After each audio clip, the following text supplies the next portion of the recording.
This is a CBC podcast. I'm Hillary McBride. I'm a clinical counselor, and these are my clients. In 16 years of marriage, I get the feeling like she doesn't need to get happiness from me anymore. I'll take you where microphones are rarely allowed to go, behind the door of my therapy office. Maybe along the way, we'll discover that other people's problems are a lot like our own. Subscribe to Other People's Problems at cbc.ca/OPP or wherever you get your podcasts. I'm Paul Kennedy. Welcome to the Enright Files on Ideas.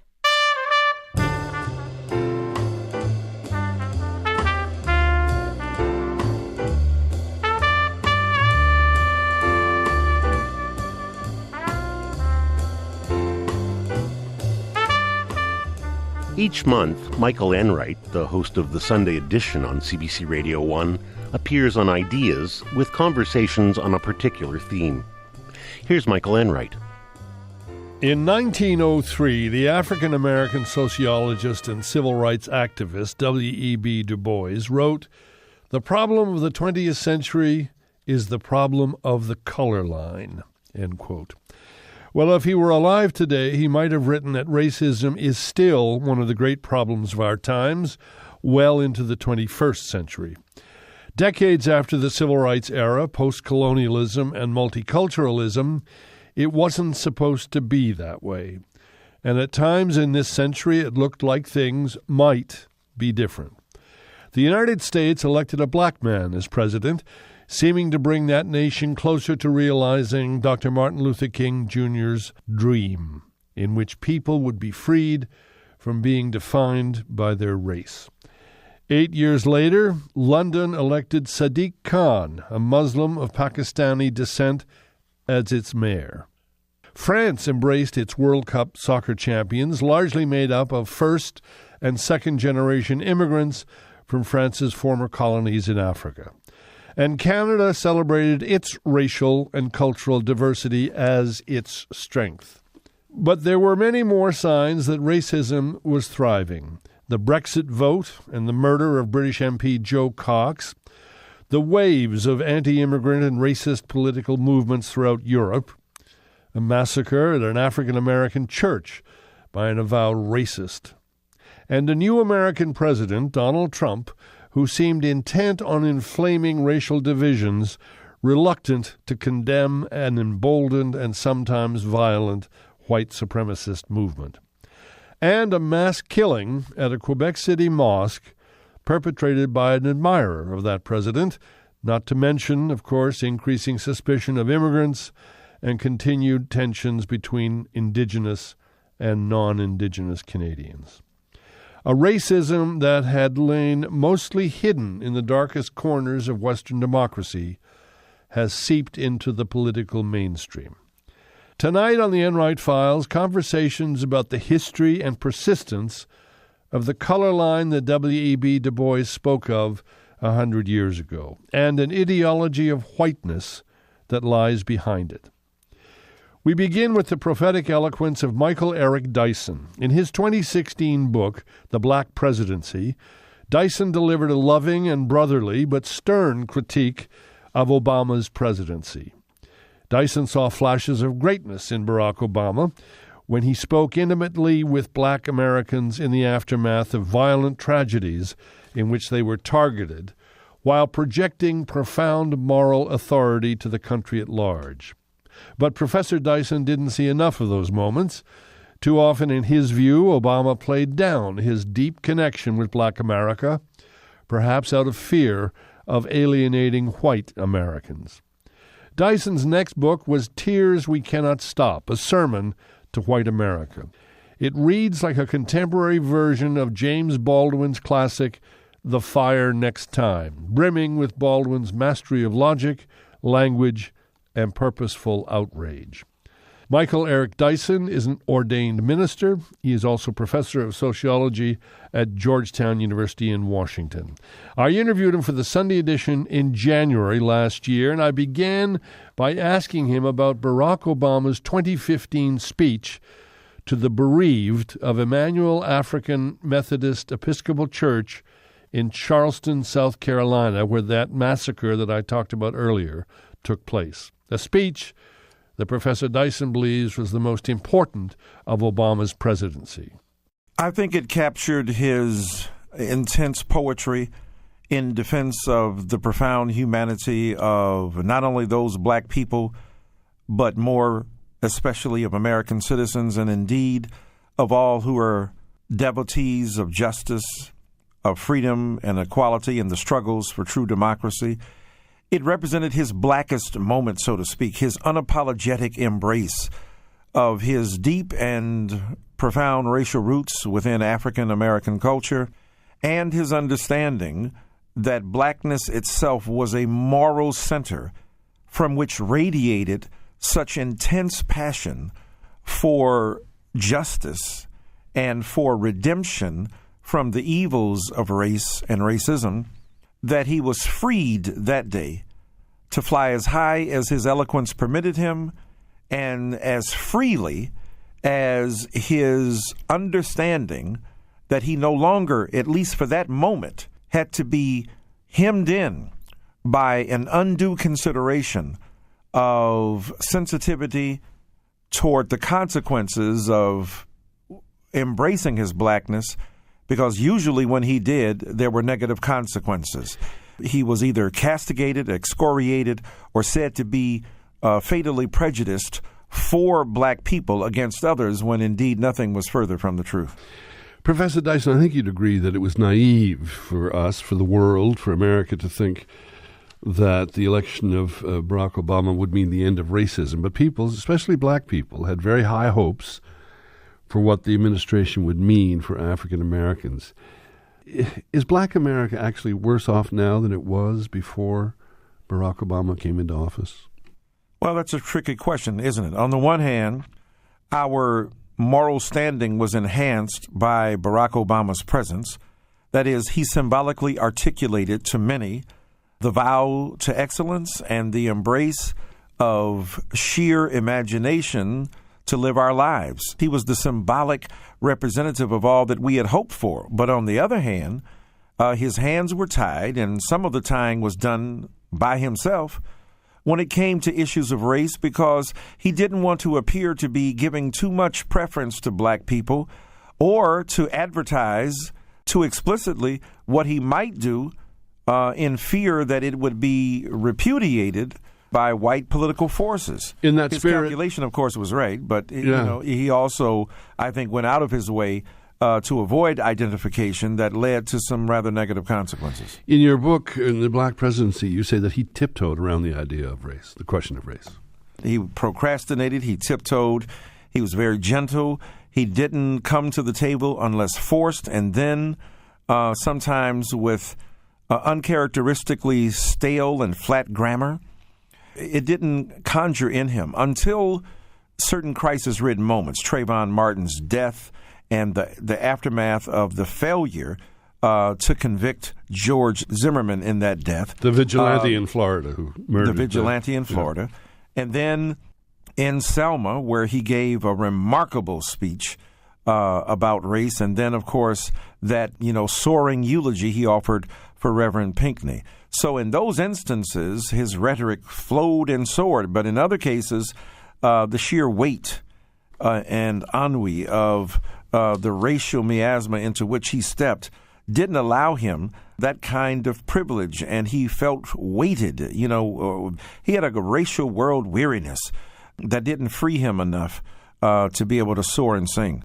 You open your new book, Tears We Cannot Stop, with the words, I'm quoting you now, "America is in trouble." Now, that is a theme that Donald Trump has hammered away at from the beginning of his candidacy, although he seems to think that all we have to do is have more cops and more law and order and so on. That's the solution. But what do you mean when you say America is in trouble? This nation is suffering such ravaging divisions, enduring such tragic assaults upon comity and decency and respect for the other, betokened in the rise to power of Donald Trump. Donald Trump's presidency is the first toddler presidency in America. Right.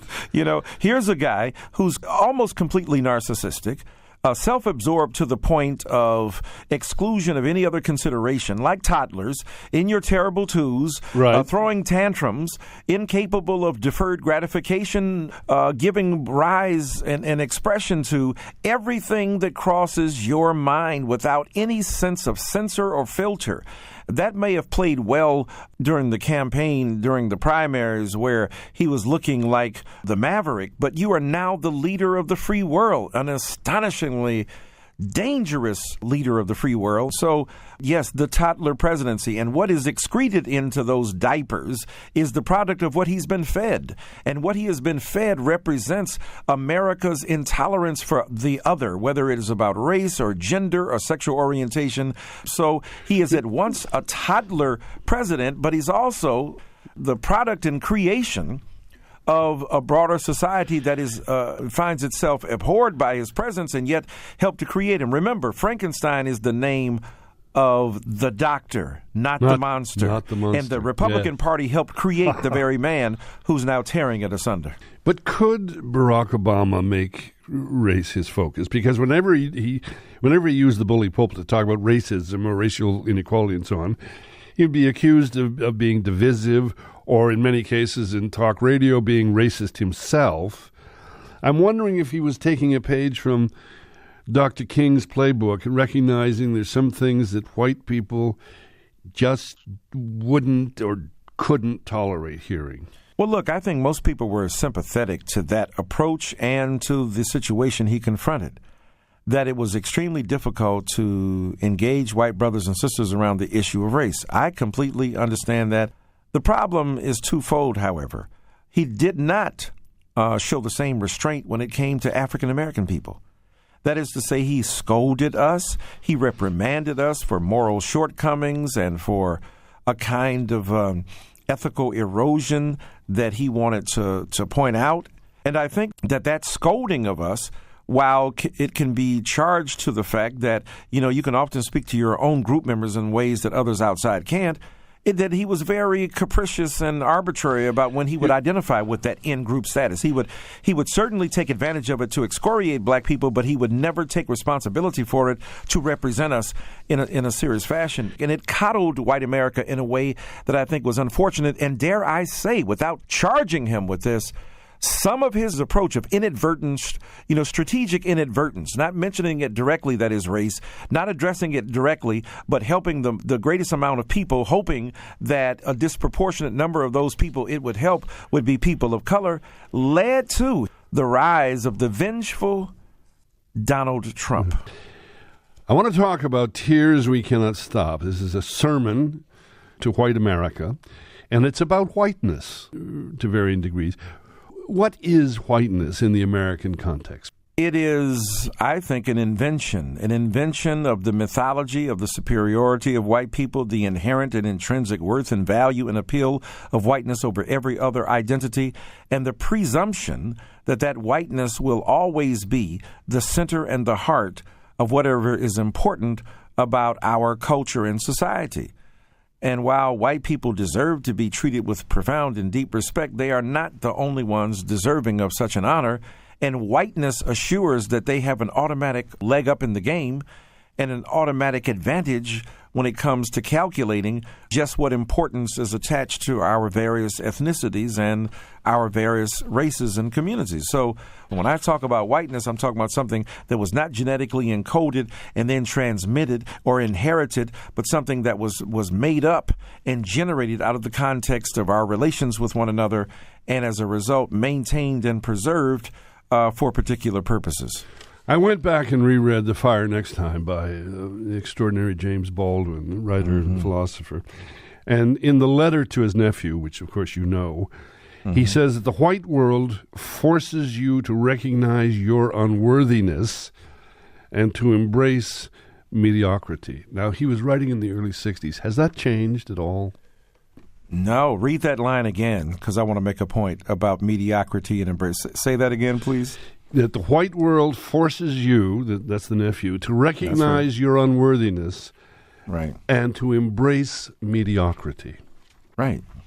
What's interesting about that, of course, is if whiteness is a construction, then also true is the mythology of inherent black inferiority, the imposed belief that we are not worthy, the imposed belief that we are mediocre is ironic because it is so true of many white brothers and sisters who seek to impose that traumatic belief. Right. How can one conclude anything else while looking at the presidency of Donald Trump that mediocrity has now become concrete, celebrated, and elevated as the standard by which American political figures in this Trumpian era must be judged? I think most of us are familiar with the idea, the concept of white guilt, but you write about white innocence. And it's, quote, I'm quoting you now, the power of life and death over black lives. What is white innocence? What makes it pernicious, destructive? Its refusal to acknowledge that it must grow up and evolve, innocent in the sense that it refuses to be mature.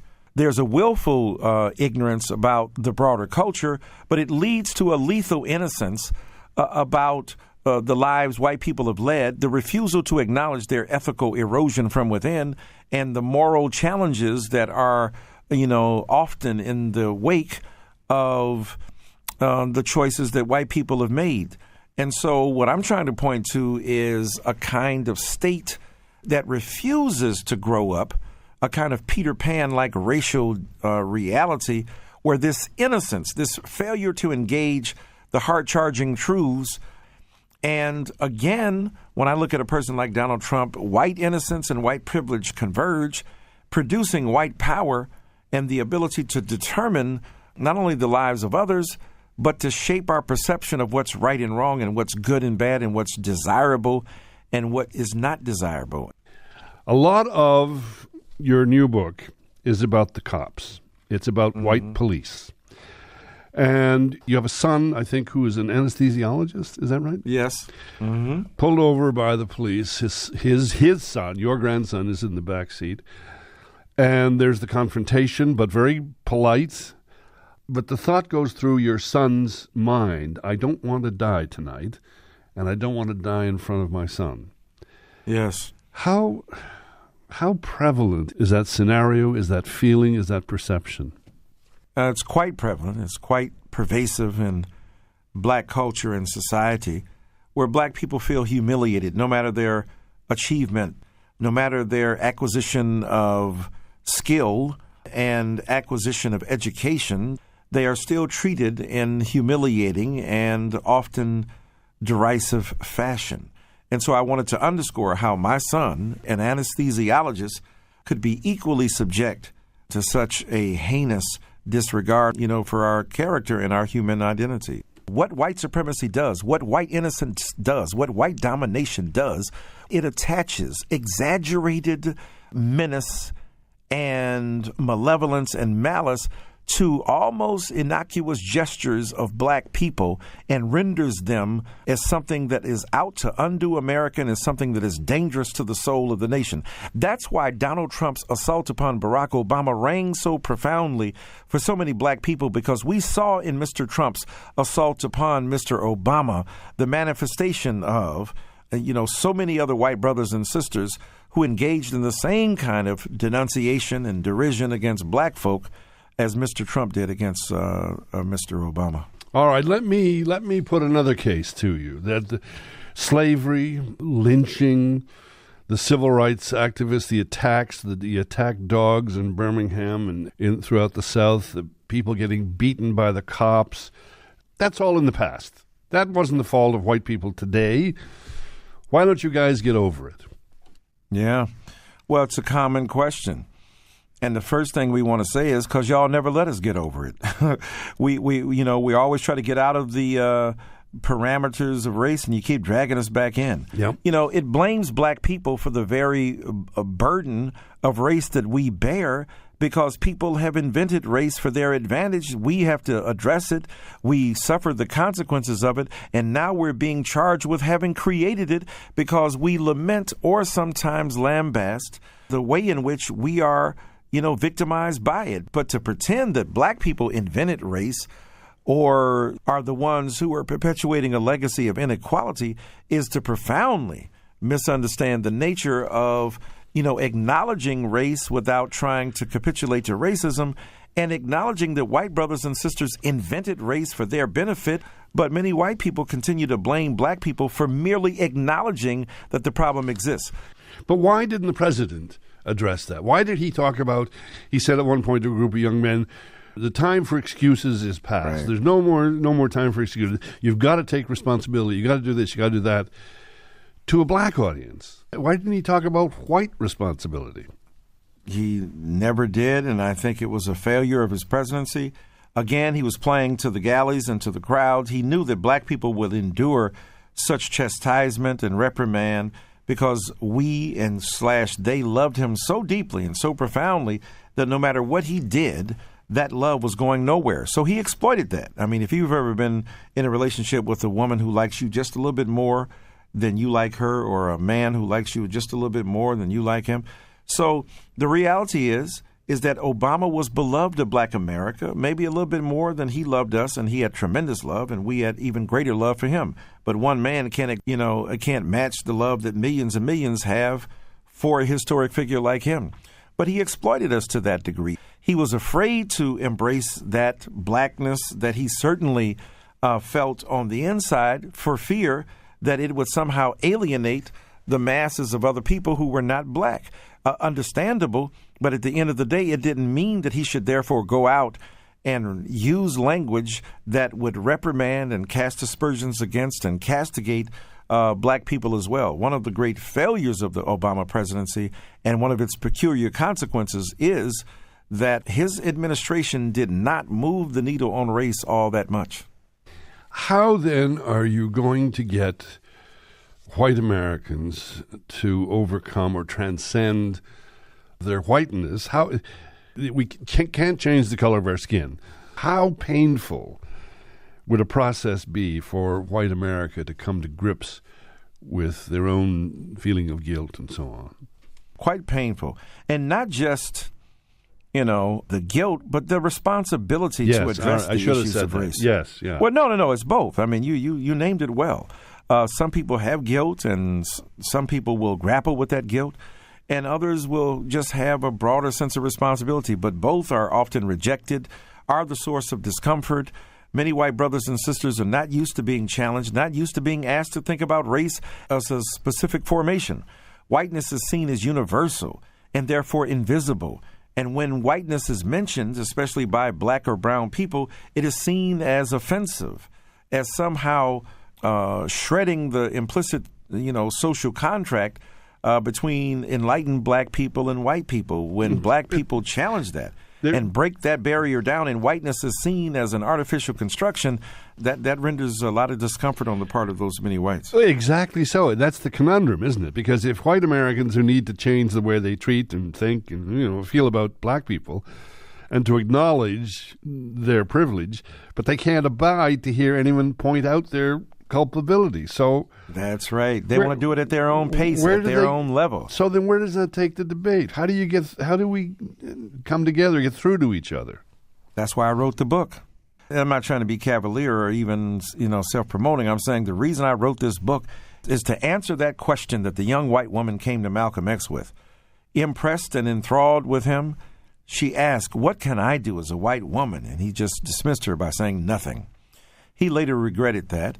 But the reality is, this is my attempt to address that. Here are things you can do, but you have to think a certain way. You have to unmask your privilege. You have to talk about white innocence, the investment in whiteness, and how you have prevented others from flourishing, and how at the expense of others, your whiteness has gone forward. So I wanted to address the issues of white culpability and responsibility in the face of, so much denial and so much resentment, and say there's no way around trying to address this issue as deeply and profoundly as we possibly can. As we know, so many of the leaders of black America have been ministers and preachers. Martin Luther King, Jesse Jackson, yourself, and so on.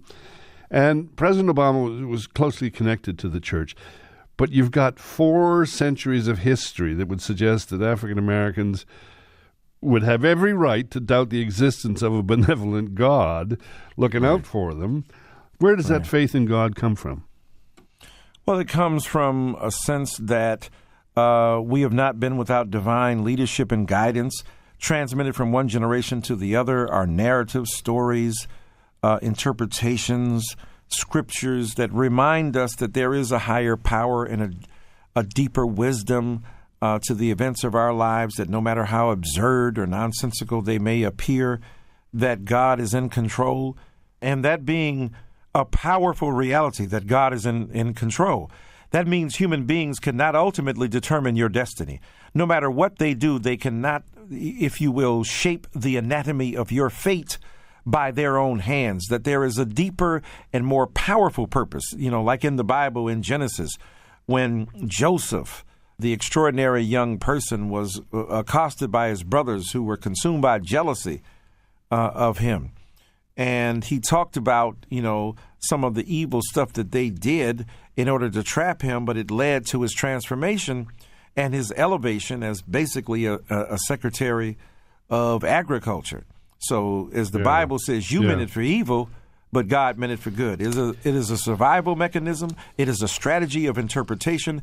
It is a homiletic and a hermeneutic, just big words to mean it's about preaching and interpretation. And ultimately, it's the means by which black people maintain their sanity and their balance in the face of a world that would attempt to throw them off and undermine their if you will, peacefulness in a world where they are often attacked.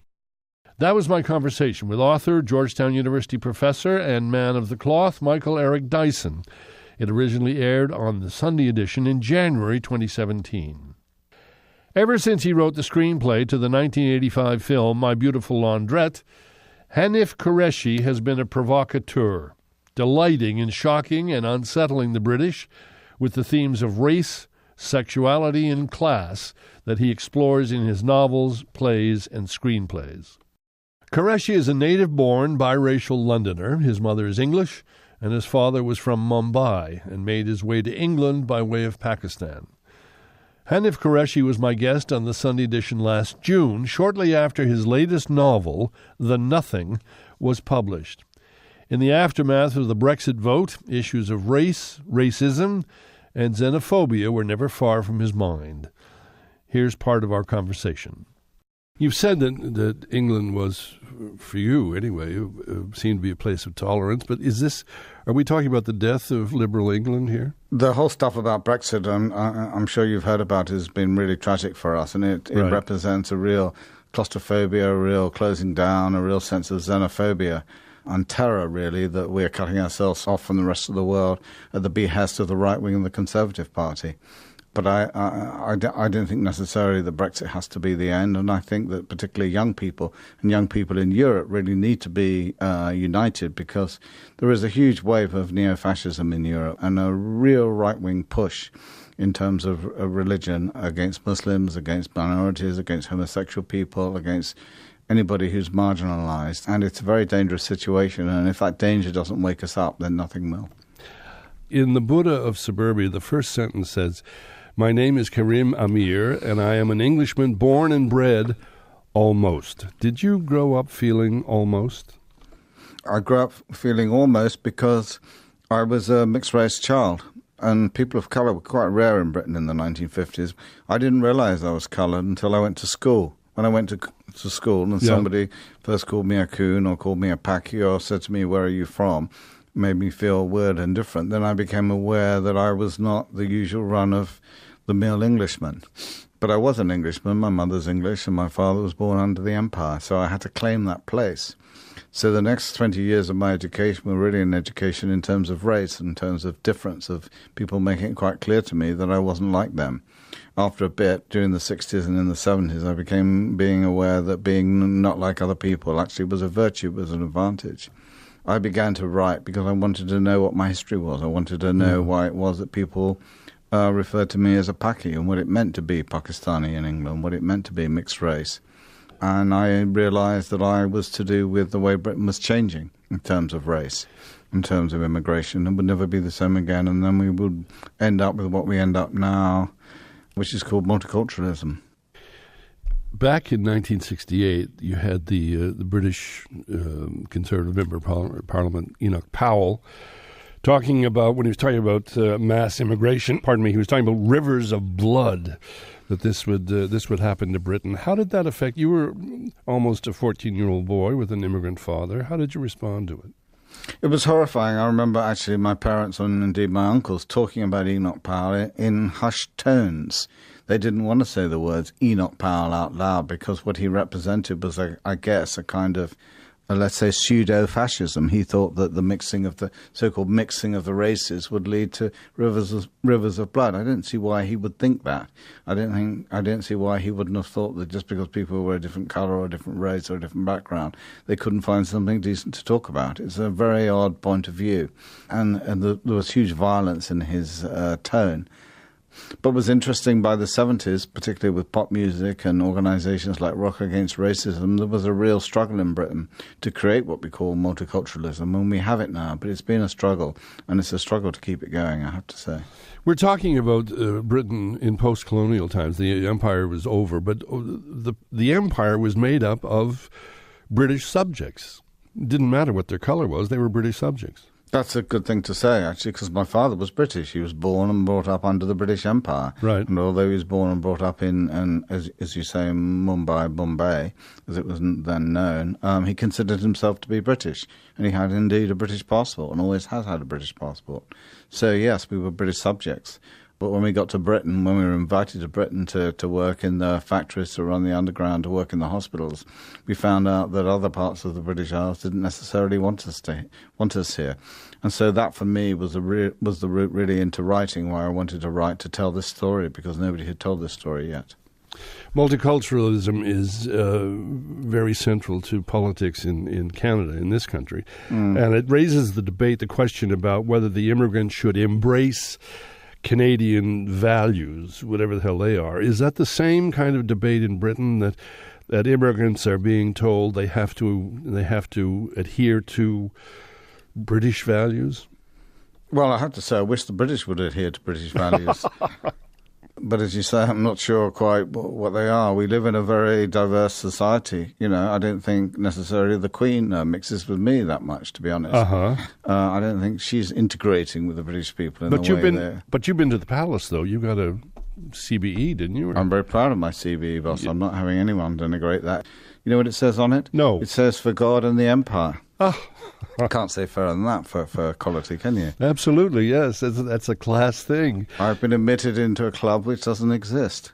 Britain's a great country, actually, and I'm proud to be British, but I'm proud of the bits of Britain that are to do with young people, that are to do with British creativity, to do with punk, to do with pop, to do with fashion, to do with noise, to do with all that dressing up, to do with the club scene, the queer scene, the gay scene. That's what I love about Britain, actually, and particularly about London, which is such a free space.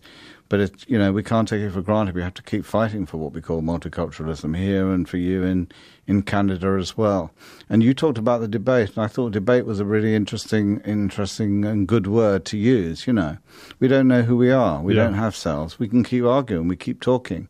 We can keep exchanging, and that exchange seems to me to be the important thing, not any possible end state that we could reach. That was some of my interview with the British novelist Hanif Qureshi. It was originally broadcast on the Sunday edition last June. This is Ideas on CBC Radio 1 and Sirius XM. I'm Paul Kennedy. Tonight, the Enright Files with Michael Enright. Earlier in the show, Michael Eric Dyson argued that race is a fiction. Science has indeed debunked the belief that white people are superior to other races. But more than that, there is no scientific basis for believing that there's such a thing as the white race or any other race. Human DNA is about 99.9% the same across the full spectrum of skin color and ethnicity. Yet race has been one of the most powerful narratives in the world for hundreds of years. In enlightened Western democracies and despotic regimes alike, ideas about race have structured societies and politics, created national myths, and led to enslavement, war, and genocide. and a belief in the supremacy of white people remains persistent and pernicious in some quarters. Nell Irvin Painter is an eminent American historian who made the story of the white race, the invention of the white race, in fact, the subject of her landmark book, The History of White People. She's the Edwards Professor of American History, Emerita, at Princeton University. Here's our conversation from the Sunday edition in September 2017. Who were the first people to be thought of as white? Okay, let's make a distinction between white as in race, which is an invention of the Enlightenment of the 18th century, and light-colored skin in which melanin does not fully express itself. People from time immemorial have been able to see physical differences. The ancient Greeks could see that the ancient Persians, their neighbors, their enemies, were different colored from them. They saw them as paler, and they doubted their virility because they were pale, the marker of staying inside instead of playing manly games out of doors naked. So people have been able to see differences in skin color from as long as we know, but the meaning of those differences has changed over time, and the meaning that we assign, which we call race, is an invention of the 18th century. So in early days, to be light-skinned, to be pale, was a bad thing. It depends on who it was, who was looking for what purpose and when. So, for instance, there's long been a fascination with light-colored hair, but that was not called a racial trait. Racial difference in the way that we understand it as a biological concept that is inherited over the generations and is not related to where you live, whether you live in a hot place or a cold place. That is an invention of the Enlightenment. Before then, people ascribed difference to climate, for instance. And for the longest time, for millennia, the salient differences were religion. So people have been able to see skin color and different skin colors. What they made of that, what meaning they put on that, changes over time and over place, and who's speaking and for what purpose. Why are white people known as Caucasian? What has that got to do with the mountains, with the Caucasus? Yeah. That's how I started my book. I'm thinking, well, wait a minute. Why are white North Americans called Caucasians? I didn't have an answer for that. Right.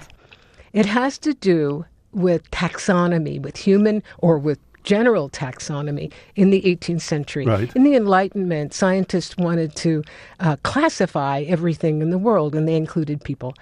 And so they saw differences in people, and the term race didn't settle down until the turn of the 19th century. So the great scientist of race, who's called the father of physical anthropology, Jan Friedrich Blumenbach, who is the one who put the name Caucasian on white people, he used the term varieties. So the term race is something that kind of settled down after the concept. And for him, the crucial part was that the most beautiful skull in his collection came from Georgia in the Caucasus. And therefore, he wanted to call white people Caucasian. So it was a question of physical beauty. For him, it was physical beauty of a skull. The skull of a very young woman. It has no dents or dings in it, and it has its teeth. And I looked up the documents that accompanied this skull coming from Russia, and it had belonged to a woman who was a sex slave in Moscow, and she was from Georgia. So, and that was not an accident, because the slave trade from the Caucasus, from the Black Sea region, was thriving in the 18th century, as it had for at least 2 millennia before.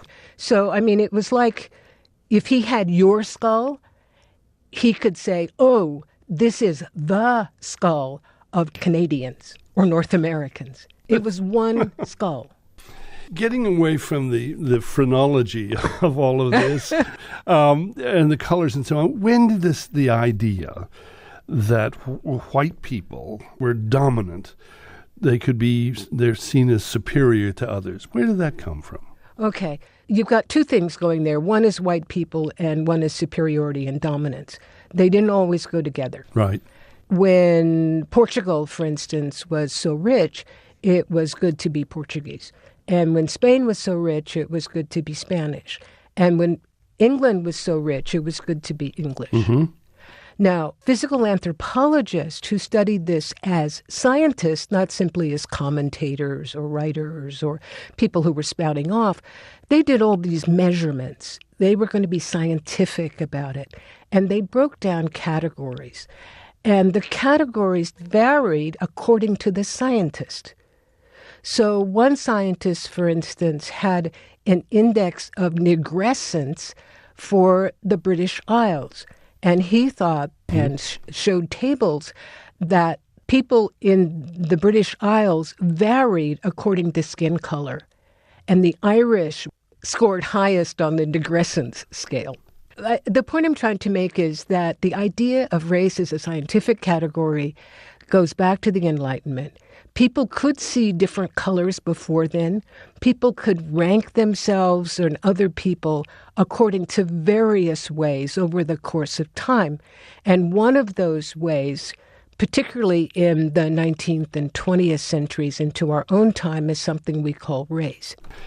Two of the great heroes of American liberal thought, Thomas Jefferson and Ralph Waldo Emerson, they bought into the idea, did they not, of the white race as superior? They put their own spin on it, but...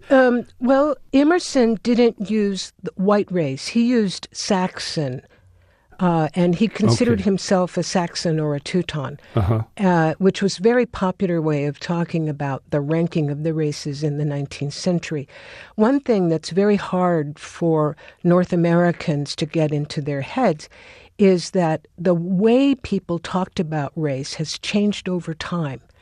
And in the 19th and early 20th centuries, most educated people thought that there was more than one white race. So there was a series of white races, and some of them were better than others. The best one was called either Saxon or Teutonic or Anglo-Saxon, depending on who was talking, and it was thought to be related to Germany.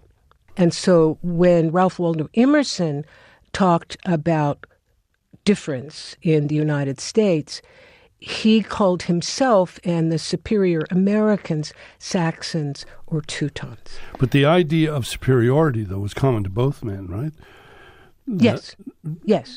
One big difference we need to keep in mind is that Emerson was writing from Concord, Massachusetts, where the despised, poor, dirty, grubby masses belonged for him to an inferior white race, the Celtic race. These were the poor Irish. The Irish, yeah.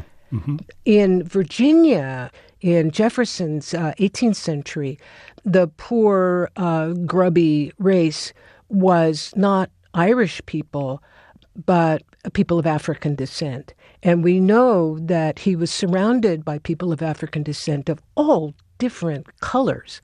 So he owned people. He had children with an enslaved woman who was his own wife's half-sister. Right. So the schemes of difference depend on where you are and what the purpose is. For Jefferson, it was making a difference between himself and the people he owned and the people his friends owned. And for Emerson, it was a difference between himself and the people who were doing the dirty work, who had come from Ireland during the famine. That sets the groundwork as we get into white supremacy today, as we see it today in the U.S. We've had Michael Eric Dyson, for example, been on the program, and we've talked about Ta-Nehisi Coates. They say to be white in the United States means that you don't have to think about your privilege or how you came to have it. You don't even have to think about being white. Mm-hmm. You don't have to. Increasingly, white Americans are because of the politics around us, which force us to think about who we are, not just people who are not white, but people who are white also. But I would agree with them grosso modo. But what about poor white people. They don't have wealth or privilege or whatever, prestige. Where do they fit into this whole idea of white superiority? I don't get it. Okay, this comes up over and over and over again. I was on the radio the other day with Kansas City, and this man called in. And he said, well, what about the 37-year-old truck driver white truck driver who is struggling economically? And it hit me. This discourse gives class to white people, but only race to black people. So within that discourse, it is not possible to see a 37-year-old black truck driver. Now, according to the economic statistics in the United States, and probably the same in Canada, a black 37-year-old truck driver is probably not as wealthy in the sense of wealth, right, or prosperous in the sense of income as that 37-year-old white truck driver.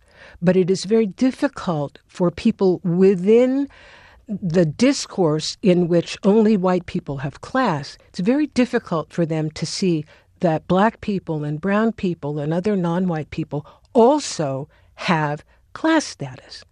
And so the comparison would be between the 37-year-old white truck driver and his non-white counterpart, who's also a 37-year-old truck driver. 2008, the election of a black man as president of the United States.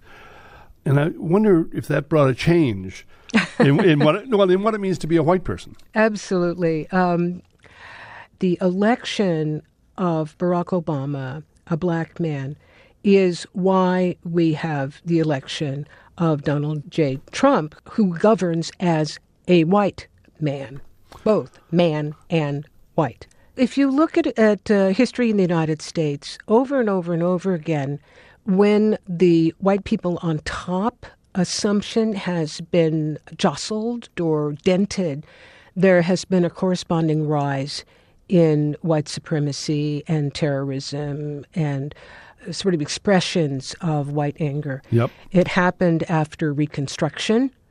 My first book, Exodusters, was about the post-Reconstruction era and the literal terrorism that followed. And when I say literal terrorism, I mean people died. There was night riding, there was murder, and so forth. That's when the Klan was invented. Yes. Right?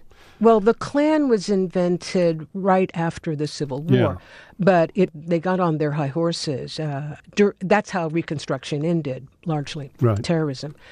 It happened again after the First World War, and black men were in the armed forces and came home. It happened again after the Second World War.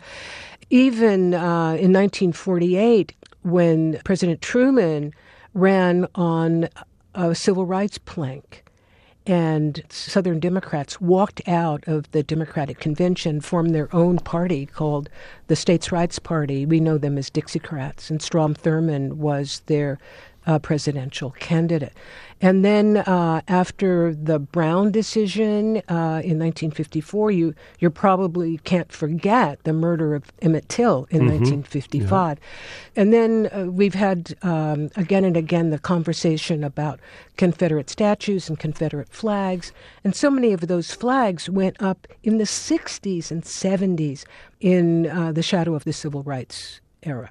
So we have a history there.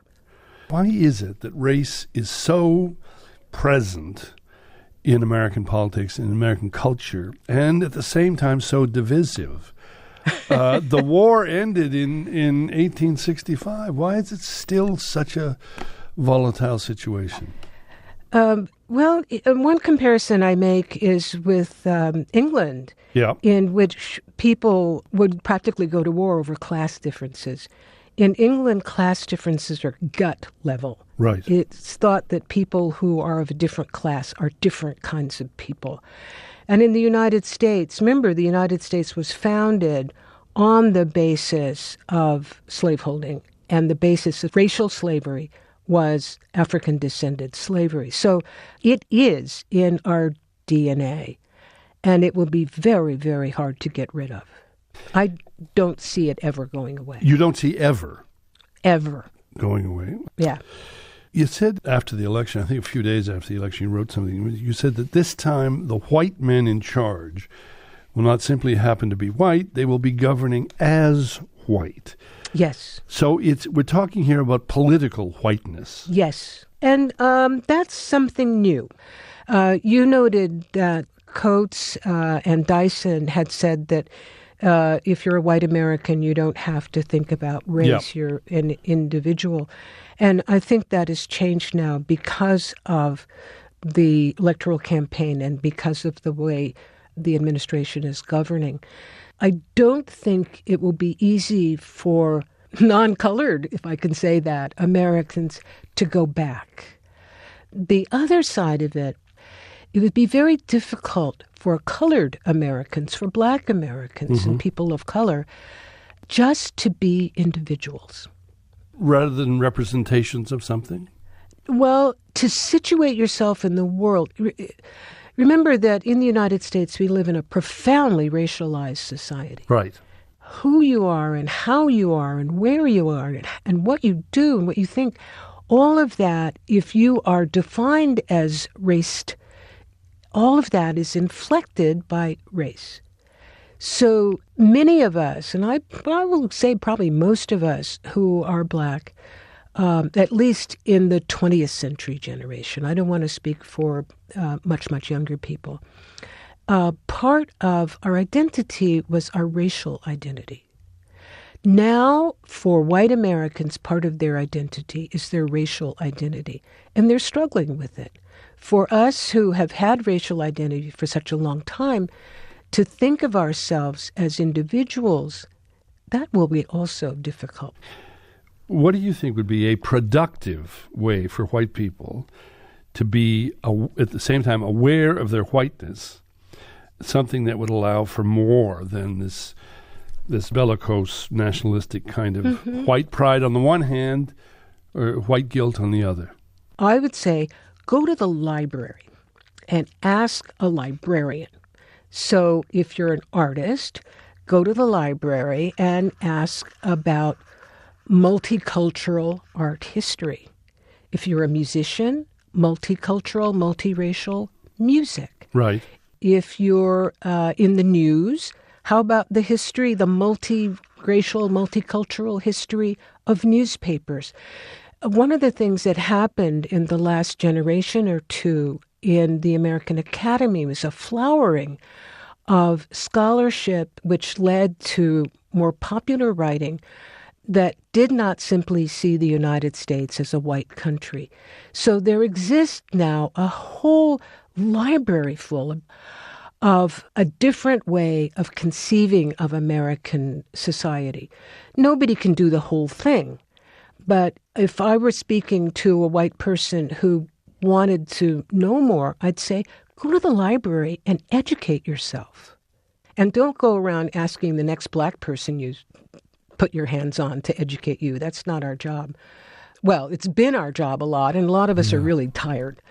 But since the material is there, people who want to know need to know, and they can do it themselves.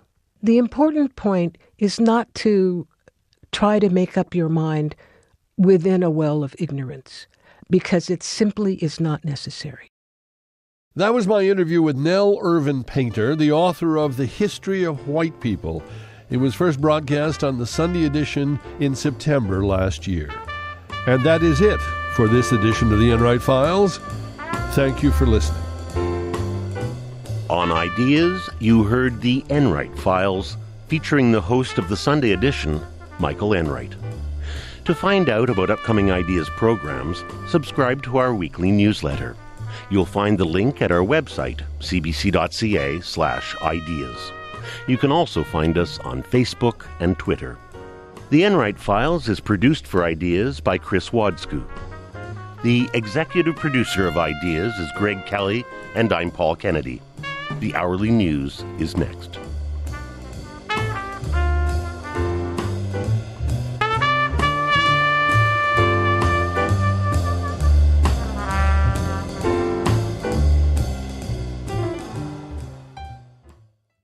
For more CBC podcasts, go to cbc.ca/podcasts.